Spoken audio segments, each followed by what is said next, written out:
दोस्तों, 21वीं सदी में अफगानिस्तान युद्ध को अब तक का सबसे बड़ा संघर्ष माना जाता था, लेकिन अब जो इजराइल ने लेबनान के साथ किया है वह इस लड़ाई को पीछे छोड़ने जा रहा है। इजराइल ने फेज 2 की शुरुआत करते हुए सिर्फ 30 मिनट में लेबनान का आधा हिस्सा खाली करा दिया है।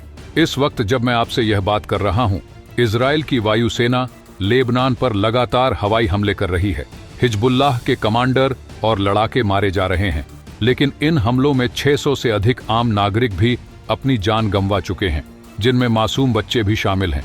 लेबनान की आधी से ज्यादा आबादी, जिसमें मुस्लिम और क्रिश्चियन दोनों हैं, अपने घरों को छोड़कर उत्तरी लेबनान में शरण ले रहे हैं। इस तबाही के बीच इजराइल के डिफेंस मिनिस्टर ने साफ कर दिया है कि अगर हिजबुल्लाह ने रॉकेट अटैक जारी रखा तो इजराइल अपनी ग्राउंड फोर्सेस को भी लेबनान में भेजेगा। इसका मतलब यह हो सकता है कि अब यह संघर्ष और भी ज्यादा विनाशकारी रूप ले सकता है। हालांकि आगे क्या होगा ये तो भगवान ही जाने, लेकिन इजराइल ने अब फेज 2 शुरू कर दिया है। इजराइल का ये फेज 2 क्या है जानेंगे विस्तार से, लेकिन वीडियो में आगे जाने से पहले अगर आप इजराइल का समर्थन करते हैं तो वीडियो को लाइक करके कमेंट बॉक्स में जय हिंद जरूर लिखें, क्योंकि जय हिंद कहना हम सब के लिए गर्व की बात है। इब्राहिम कुबैसी, जो हिजबुल्लाह का एक प्रमुख रॉकेट और मिसाइल कमांडर था, हाल ही में इजरायली एयर स्ट्राइक में मारा गया।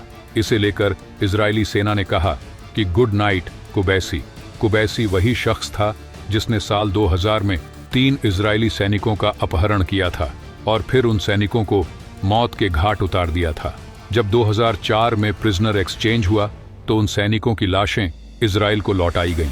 इस घटना के बाद हिजबुल्लाह कुबैसी को बहादुर बताने लगा, लेकिन सवाल उठता है कि क्या इस तरह के कायरतापूर्ण कृत्य को बहादुरी कहा जा सकता है? हिजबुल्लाह के लिए यह एक गर्व की बात हो सकती है, लेकिन इजराइल इसे एक आतंकवादी घटना के रूप में देखता है। बेगुनाह सैनिकों को किडनैप करना और फिर उन्हें बेरहमी से मार देना किस प्रकार की बहादुरी है? ये वही औकात है हिजबुल्लाह और हमास जैसे संगठनों की, जो निर्दोष लोगों को निशाना बनाते हैं और फिर खुद को वीर कहते हैं। अब इजराइल ने सही कदम उठाते हुए जवाबी हमला किया है।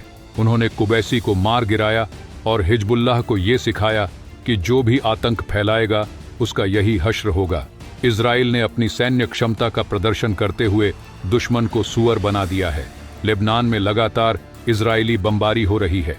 दरअसल लड़ाई शुरू हुई थी हमास और इजराइल के बीच, जब 7 अक्टूबर को हमास ने इजराइल पर हमला किया। हमास ने इजराइल के निर्दोष नागरिकों को निशाना बनाया, जिसके जवाब में इजराइल ने हमास को मार गिराया। लेकिन लेबनान और हिजबुल्लाह ने बिना किसी कारण के खुद को इस लड़ाई में शामिल कर लिया। इजराइल ने हिजबुल्लाह पर कोई हमला नहीं किया था, लेकिन हिजबुल्लाह को न जाने क्या खुजली हुई और उन्होंने 300 से ज्यादा रॉकेट इजराइल पर दाग दिए।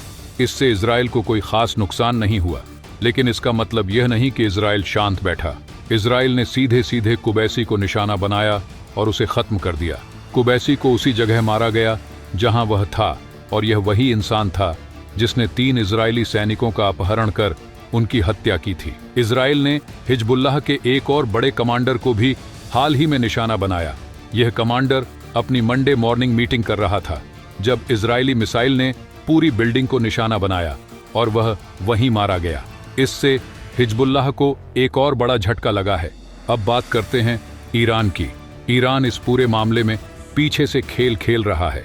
हाल ही में वॉल स्ट्रीट जर्नल ने रिपोर्ट किया कि रूस की मिसाइलें हूथियों को दी जा रही हैं और ईरान इस पूरी प्रक्रिया में मध्यस्थता कर रहा है। ईरान के रूस के साथ अच्छे संबंध हैं, जिन्हें चीन ने मजबूत किया है। चीन नहीं चाहता कि यह लड़ाई जल्द खत्म हो, इसलिए वह ईरान को रूस से मिसाइलें दिलवा रहा है। ईरान अब रूस से बैलिस्टिक मिसाइलें और एंटी शिप मिसाइलें मांग रहा है ताकि इजराइल के खिलाफ लड़ाई को तेज किया जा सके।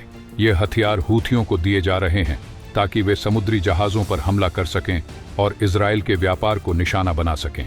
ये पूरी योजना चीन के समर्थन से चल रही है, क्योंकि चीन नहीं चाहता कि पश्चिमी दुनिया और इजराइल को शांति मिले। तेहरान में रूस और हूथियों के बीच इस साल कम से कम 2 बार बैठकें हो चुकी हैं और इसमें रूस ने हूथियों को हथियारों की सप्लाई की बात की है।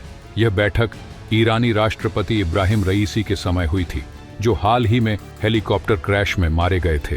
हालांकि कुछ लोग इसे संयोग मानते हैं, लेकिन कई सोशल मीडिया प्लेटफॉर्म पर चर्चा है कि इस क्रैश के पीछे इजराइल का हाथ हो सकता है। इससे साफ होता है कि ईरान, रूस और हूथी एक बड़े सैन्य गठबंधन का हिस्सा हैं, जिसका उद्देश्य इजराइल को कमजोर करना है। ईरान खुद इस लड़ाई में प्रत्यक्ष तौर पर शामिल नहीं होता, लेकिन वह हमास, हिजबुल्लाह और हूथियों जैसे समूहों को आगे कर देता है। ईरान को पता है कि उसकी खुद की सेना इस स्थिति को नहीं संभाल सकती, इसलिए वह अपनी सेना को अपने ही देश में अपने लोगों को नियंत्रित करने के लिए रखता है। ईरान हमेशा से ही धमकियां देता रहा है, लेकिन खुद कभी सीधे युद्ध में हिस्सा नहीं लेता। ईरान ने कभी अपनी सेना भेजकर युद्ध नहीं लड़ा, बल्कि वह अपने सहयोगियों को आगे करता है। हाल के दिनों में उसने मिसाइलें और हथियार रूस से लेकर हूथियों और हिजबुल्लाह को भेजे हैं, ताकि वे इजराइल के खिलाफ अपनी लड़ाई जारी रख सकें। इस पूरे मामले का असर सिर्फ मध्य पूर्व तक सीमित नहीं है। भारत को भी इस संघर्ष से जुड़ी चुनौतियों का सामना करना पड़ सकता है, क्योंकि भारत की ईरान में बड़ी निवेश योजनाएं हैं, जैसे कि चाबहार पोर्ट। इसके अलावा भारत की ऊर्जा सुरक्षा और उत्तर दक्षिण आर्थिक गलियारा, नॉर्थ साउथ इकोनॉमिक कॉरिडोर भी इस क्षेत्रीय अस्थिरता से प्रभावित हो सकता है। अगर ईरान में स्थिति और बिगड़ती है तो इसका सीधा असर भारत पर पड़ेगा। ईरान और पाकिस्तान की अस्थिरता से पूरे दक्षिण एशिया में समस्याएं खड़ी हो सकती हैं। इसलिए भारत को इस मामले में रूस से बात करनी होगी, ताकि वह हिजबुल्लाह और हूथियों को हथियार देने से रोके।